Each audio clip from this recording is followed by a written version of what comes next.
Hello everyone, this is Shadow Dragon, and I'm bringing you some DC Universe Online news because we kind of started out December with a bang with two pieces of pretty big and important news.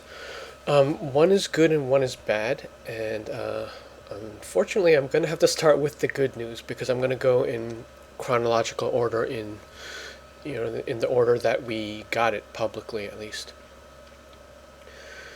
Okay, so first of all, the news came out yesterday, December 1st, that a company called EG7 is going to be acquiring Daybreak / Dimensional Ink. So usually when you hear that, there are conspiracy theories, and then there's going to be forum posts telling you that DC is going to shut down. That would never really be the case in any type of acquisition because Dimensional Ink still has that contract with DC Comics, and no intelligent game company would acquire the company and then cut the DC Comics portion of that. That just wouldn't be smart.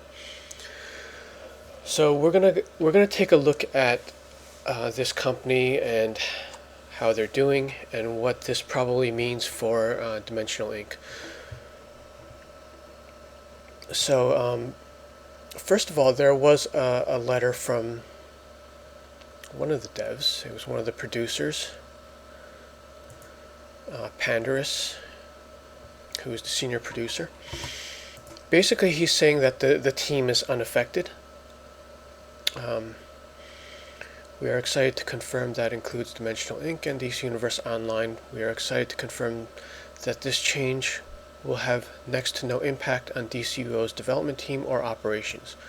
We will still have the independence we have embraced as Dimensional Ink, and our plans for the game remain unchanged. So yeah, that's pretty much the news that we were waiting for, and that I kind of expected. Because as I mentioned, it wouldn't be smart to cut the DC franchise out of Dimensional Ink. So typically when you have these type of acquisitions, especially from this company is based in Stockholm, Sweden, so it is a European company. They will typically give the US side of it like complete autonomy. And I think they're large enough that they would leave Dimensional Ink alone. But it's just nice to have the backing of a company like this, because previously, Daybreak is pretty small. So let's move on and take a look at the EG7 site. So it's I'm not sure how you pronounce this, but it looks like Enad Global 7. So right up front they have their press release for acquiring Daybreak Games from yesterday. I will link to this in the description below because I don't want to go and read into this whole thing. It's probably like partially legalese, so it's not going to be understandable English. You're better off just reading Pandarus' letter, which I will also link to in the description below. But we will look at the presentation because they had a December investor presentations, but we're going to take a look at just the Daybreak part of it. But as you can see, they're doing other stuff. They're acquiring like other little companies.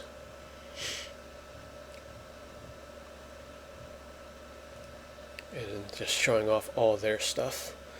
Okay, so here's the Daybreak part of it. The leading MMORPG developer and publisher. Expertise in free-to-play games. And you see that DC Universe Online is featured on the presentation alongside EverQuest and Lord of the Rings Online. Some of the names we know: Jason Epstein, G. Ham, and Jack Emmert. So Daybreak has a net revenue of 63 million, so that does make it a pretty small game. But it's still important because Daybreak touches like many niches, especially DC Universe Online. If you want like a comparison as to the size of this, like one of the largest games in the world, it might actually be the largest, is Pokemon Go as far as like number of users and stuff. And we're not at the end of the year yet, but they made, I think they broke $1 billion in revenue already. So, just to give you perspective. So they've got like the timeline and stuff of all the different games that are released. So in their presentation, DC Universe Online shows up on several slides. If you're not confident that they're going to keep it.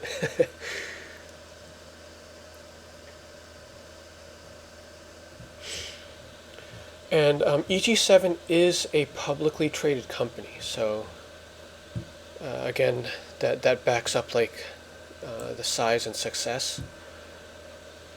They are on the Stockholm exchange, so you can't buy it directly. You can't own EG7 directly if you're in the New York Stock Exchange, but there are indirect ways to get it, of course. So I'm just looking at the performance chart and the overview. We are looking at the NASDAQ Stockholm site. So let's look at year to date.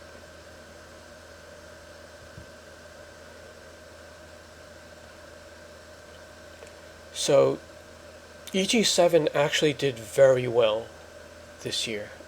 I'm not sure what the currencies are here, but if we just look at the chart itself and the percent of the growth, at the beginning of the year it was like whatever this 2 is, and they started doing kind of well, and then you had like the COVID lockdowns around here around March, so it did take a drop.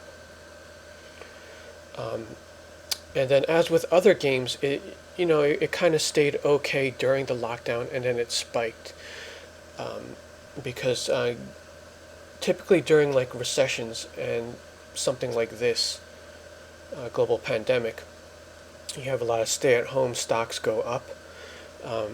Gaming tends to do well during recession because it's low-cost entertainment. I mean, if you think about you buy this game for $50-$60, and that could have been like a dining out. One night dining out could have cost you that. So yeah, low cost entertainment, gaming tends to boom.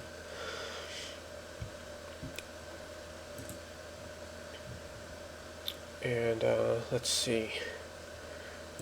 Let's take a look at Yahoo Finance, and we're going to compare it to Nintendo, which is, it's actually a Japanese company, but they're pretty large. So we're going to look at their year to date. And of course Nintendo has a big place in US culture. So you see roughly the same thing. Not as steep though. You see it starts out the year at about $50. Then it takes the drop during the beginning of the lockdown, and then it goes up because they did especially well with the Switch sales, especially like they had the new form factor come out just before all of this. I think it was before last year's holiday season, and Pokemon Go did a lot of adjustments to make it like more of a home game rather than like a real world. I mean, it still is, but they just made staying at home much easier. So those are definitely two big parts of their success. So Nintendo, they had about like a 50% gain, maybe a little bit less, because they went from like a 50 to 70s. They did touch 80. I think they touched 80 at some point. But yeah, basically the chart is a similar shape. EG7 had like a really big, like they 4x'd basically year to date, which is pretty amazing. I mean, Nintendo might be like broad as far as interest, so that's why it's not as steep. The other thing I wanted to cover was I mentioned that you could get EG7 indirectly. So being part of the Stockholm exchange, you can't get that on your account in the US.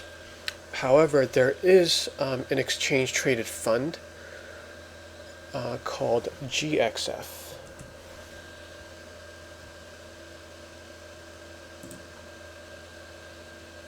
And actually, I should zoom in a bit more here.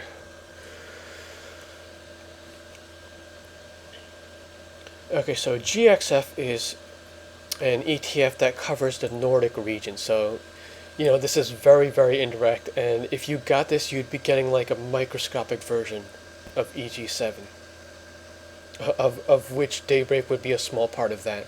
So, I mean, we're talking about the Nordic region, which includes the Stockholm exchange, which is, it would be a subset of the Nordic region, which would include EG7. So let's take a look at the charts here. Again, we're going to go to, they don't have a year-to-date option? Anyway, let's see, range. 1 year is close enough.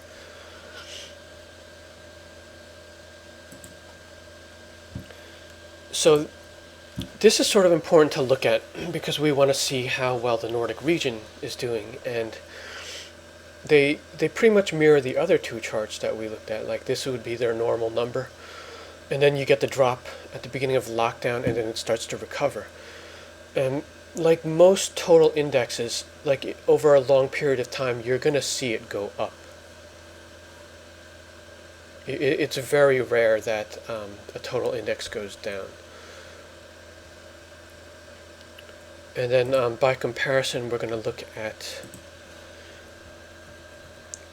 the total stock market index for the US.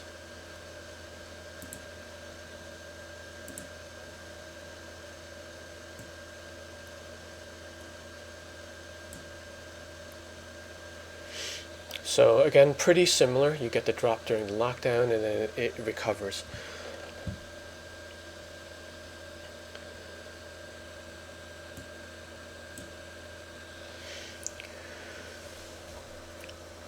So yeah, this backing definitely is important because now you can kind of track the owner of Daybreak to some extent.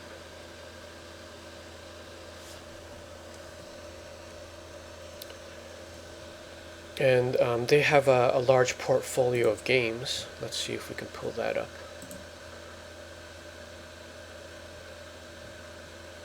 So look at their portfolio. Actually, like for a game company that owns this many games, this site kind of sucks, but because on the portfolio, I would totally get more visual on this page. As a web developer myself. Don't really know too much about these here, but having like a family of games, you can, the development teams can share feedback. There's always potential for, some content crossover, but I'm sure DC Comics probably has a say in that. It could be things as little as style, though, like if you pull a style from one game and convert it to like a 3D model of another game. Like I have seen that done between different titles of the same company.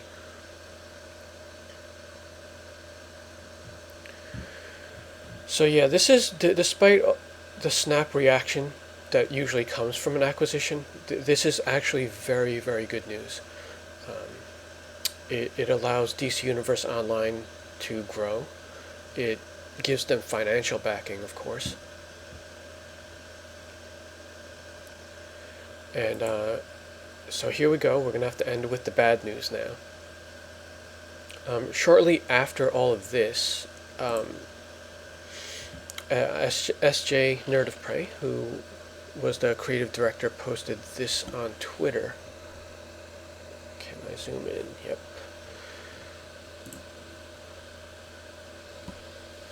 So she basically mentions that she has left Daybreak Games, and she was actually gone for a while. But she assures that DC Universe Online is going to continue. And she seems to have something up her sleeve, because let's see if it's mentioned in here. If you're interested in personal news, pop back sometime in 2021 and I may be able to share. I thought there was a previous post mentioning that she was overseas. Okay, here it is. Start a brand new adventure abroad in 2021. So here's another food for thought. If this is related to that acquisition, what's not uncommon in these is someone higher up in the company being acquired can be moved to another position within the larger company. So here she says that there's an adventure abroad, and this new company does happen to be in another country. So perhaps she moved up to a higher position in EG7. That's always a possibility. And of course she mentioned she's not allowed to talk about it yet. So that could be something in the contract. It could be because she's moving to a related position. Or if it's within the company, those would be reasons why she wouldn't be able to talk about it yet. So that, I mean, it would be pretty cool if she stayed, within that family, because that way she would still have like some influence on DC Universe Online. I mean, this is bad news to me so far, because she really contributed a lot to the game. Even before she started posting on the forums and stuff, before people knew of an SJ. Like, she probably came out sometime between the two Amazon Furies, but she has worked on stuff like way before that. One of the things that probably got me into the game personally was the way they elevated Wonder Woman content. Because as far as DC Comics, I came mostly from reading like Batman and secondarily like the Superman arcs. I tried on and off to get into Wonder Woman, but I would always fall off it, or just by process of elimination, because it's hard to collect all the comics. And as you can tell from other media too, Wonder Woman has a harder time gaining traction. They've tried like several like movies and stuff, or movie ideas that never came to fruition. She didn't really hit it until the DC extended universe version of Wonder Woman came out. But before DCEU, SJ really elevated Wonder Woman content, because I think it carries DC Universe Online. The episodes that feature Wonder Woman are the top ones. Sons of Trigon, the Amazon Furies, Bombshell. I mean, if you play this game, no matter who you picked as your mentor, it's going to feel like Wonder Woman is it. And of course, the staple being Susan Eisenberg, who does the voice in all those episodes. The other thing about SJ is she had a really good relationship with all the voice actors. Like, she was actually close friends with Susan Eisenberg. So anytime you see them hanging out, you kind of get the idea that something's coming up with Wonder Woman. Yeah, I mean, SJ she's a core of the team. She's a big part. The tough part about like getting a replacement for someone like her, or anyone on the core development team actually, is they're like fans of the content. They love DC Comics. They actually read the comics, and they were like that before they were hired. So that kind of makes them rare because, if you look at the qualifications, if you go to their job site, there's going to be a bullet list of like technical qualifications and just general business stuff. Like there are going to be thousands of people who qualify for that, but the part where they're into the comics is rare, and that's where SJ was very valuable.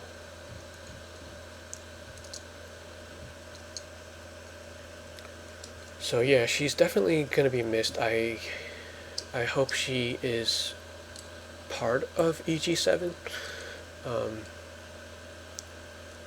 But if not, I'm sure it's something as exciting as you can get the feeling from this post. But she's always going to be on Twitter, so definitely follow her there. I don't think she's on the other social media sites though. Yeah, I'll have to look for her on Instagram, but she's definitely not on YouTube, because, YouTube is just the main DCUO channel. I don't think the developers have their own independent ones. I imagine she's still going to continue playing DC Universe Online, because she does have characters, though they are unknown. Okay, just wanted to cover those two things. Stay tuned for more videos, and thanks for watching.